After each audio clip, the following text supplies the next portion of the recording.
Hi guys, that code you hear is coming out of this Pixie kit. I am N1ZAX and I'm also 19D10RECON on eBay, and I'm making this video just to answer some questions from guys that ask me after they buy the kit. Because a lot of guys say that they power it up and they get absolutely no audio out of it. One of the most common problems with that is they're running it on a 9-volt battery. Let me turn this down a little bit. You still hear that guy in the background there.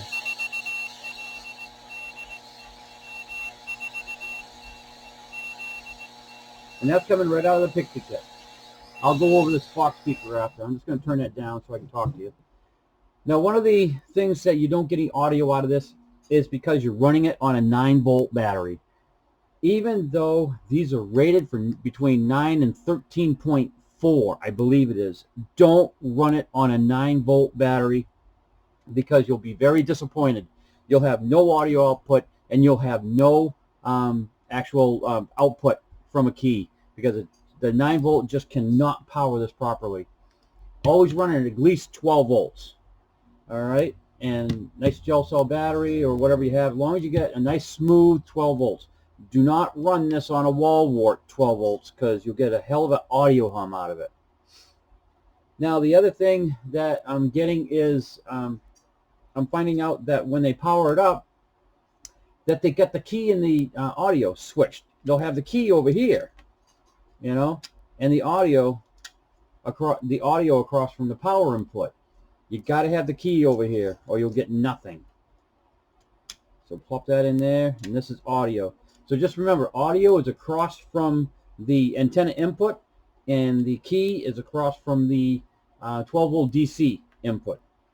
Another thing I'm hearing is they say when they key up, see the red light coming on, that they don't hear anything. They don't hear the on-board piezo. That's probably because this little shorting clip fell out. And that shorting clip goes across these two pins. And that's how you get that to work. All right. Now, the other question I have is it's such a pain in the butt to have to keep on, you know, powering down, powering up, and changing and everything else. You can change these crystals on the fly. It will not harm it. I've had no evidence yet that anything bad comes from changing the crystals out on the fly, as long as you're not transmitting when there's no crystal in the slot. Then you have no problem. It's on the receive side, it's still receiving, but the on this side here is it's the output that really matters. Okay, so you can change the crystals on the fly without powering it down. You don't have to power it down. Now, on the audio side, yes, this has a LM386 chip right there, but this thing has no output. Even at 12 volts, there's barely any output to drive just a box speaker. So when you put it on a box speaker, you have to have another audio amp on your box speaker, or a pair of you know, computer speakers will work fine too, as long as it's powered. If you don't run this through a box speaker with a audio amp, you can use low impedance earbuds only. No headphones, no Bose headphones or Panasonics or anything like that. It's just got to be a real cheap, let me see if I can find you a pair. It's just got to be, you know, the real cheap earbuds. That's it. All right. Nothing more, nothing less. Okay. Now, the other question I got is, well, they say that the picture on eBay shows a clear plexiglass case, and mine is brown. All you have to do is peel the protective brown covering off, and there's your clear. Just peel it off. Easy as that. And that's pretty much it on the questions I get. And the big thing is they say they get it home, and they plug it in, and they got no output from it. Again, either they're running it on too low of a voltage. The other thing is there could be just nobody out there right now, And the other thing is they could have the audio and the key reversed. Okay, that could be it. And the other thing is either they're not using earbuds and they're just using a box speaker without an external, audio amp. So that's a couple of the things. All right, now I also checked this on transmit also. So right here is my ICOM 7300. I'm going to power it on. And let's see here.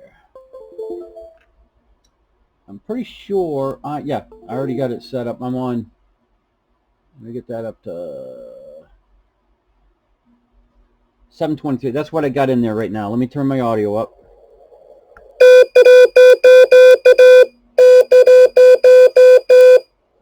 All right, so she's transmitting, no problem. And I do check every single one of these before I send it out to you, is checked on receive and transmit. If I don't receive anything on this thing, it will not be sent out to you. And if it does not transmit, I will not send it to you.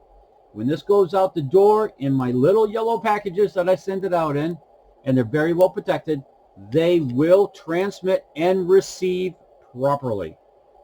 All right, guys, if any more questions, just leave it. You can get a hold of me on eBay, or you can also get a hold of me on my website, pixiekits.com.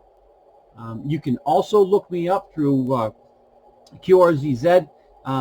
It's November 1, Zulu Alpha X-Ray, and you can get a hold of me that way. There's several ways to get a hold of me.